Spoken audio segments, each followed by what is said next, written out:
তুরস্কের president Recep Tayyip এরদোয়ানের সাথে বৈঠক করেছেন সিরিয়ার অন্তর্বর্তী সরকারের প্রেসিডেন্ট আল শারা। গত মঙ্গলবার তুরস্কের রাজধানীতে এই বৈঠক অনুষ্ঠিত হয়। এটি ছিল আল শারার দ্বিতীয় বিদেশ সফর। বর্তমানে তিনি তুরস্কে অবস্থান করছেন। আনকারার এই বৈঠকে কুর্দি যোদ্ধাদের নিয়ে আলোচনা করেছেন এই দুই নেতা। বৈঠকে এরদোয়ান বলেন, তুরস্ক সন্ত্রাসবাদের বিরুদ্ধে লড়াই করতে এবং সিরিয়ার নতুন সরকারকে সহযোগিতা করতে প্রস্তুত রয়েছে। বিশেষ করে আইএসআইএস এবং কুর্দি যোদ্ধাদের বিরুদ্ধে তার দৃঢ় অবস্থান স্পষ্ট করেছেন এরদোয়ান।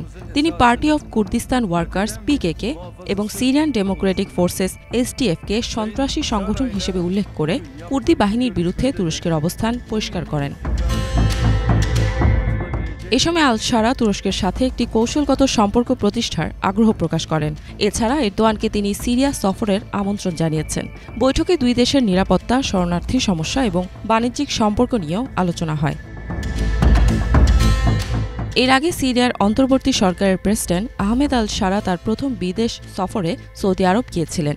সেখানে তিনি ক্রাউন প্রিন্স মোহাম্মদ বিন সালমানের সাথে সাক্ষাৎ করেন। এরপর সৌদি আরব থেকে তিনি তুরস্ক সফরে যান। গত রবিবার রিয়াদের সাক্ষাৎকালে সিরিয়ার প্রেসিডেন্টকে উষ্ণ আলিঙ্গন করেন সৌদি ক্রাউন প্রিন্স মোহাম্মদ বিন সালমান।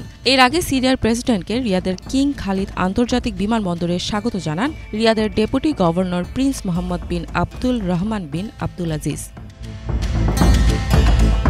এই সফরে উপসাগরীয় অঞ্চলের অর্থনৈতিকভাবে শক্তিশালী দেশ সৌদি আরবের কাছে সিরিয়ার পুনর্গঠন ও ১৩ বছরের গৃহযুদ্ধের পর দেশের অর্থনৈতিক অবস্থার উন্নতির জন্য সহায়তা চেয়েছেন আল শারা।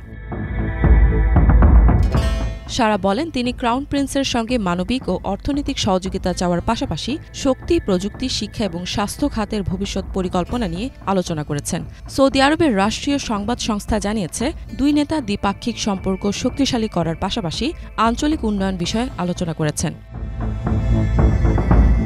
গত বৃহস্পতিবার দামেস্কে সিরিয়ার অন্তর্বর্তী সরকারের প্রেসিডেন্ট শারার সাথে সাক্ষাৎ করেন কাতারের আমির Sheikh Tamim bin Hamad Al Thani. গত সপ্তাহে তাকে প্রেসিডেন্ট পদে নিযুক্ত করা হলে উপসাগরীয় অঞ্চলের প্রথম রাষ্ট্রপ্রধান হিসেবে শারার সাথে দামেস্কে সাক্ষাৎ করেন তিনি। একই সপ্তাহে সৌদি আরবের পররাষ্ট্রমন্ত্রী প্রিন্স ফয়সাল বিন ফারহান দামেস্ক সফর করেন। এ সময় তিনি বলেন, সৌদি আরব সিরিয়ার উপর আরোপিত অর্থনৈতিক নিষেধাজ্ঞা তুলে নিতে ইউরোপ ও যুক্তরাষ্ট্রের সাথে সক্রিয়ভাবে আলোচনা চালিয়ে যাচ্ছে। ইফাত জাহান, বাংলা ভিশন।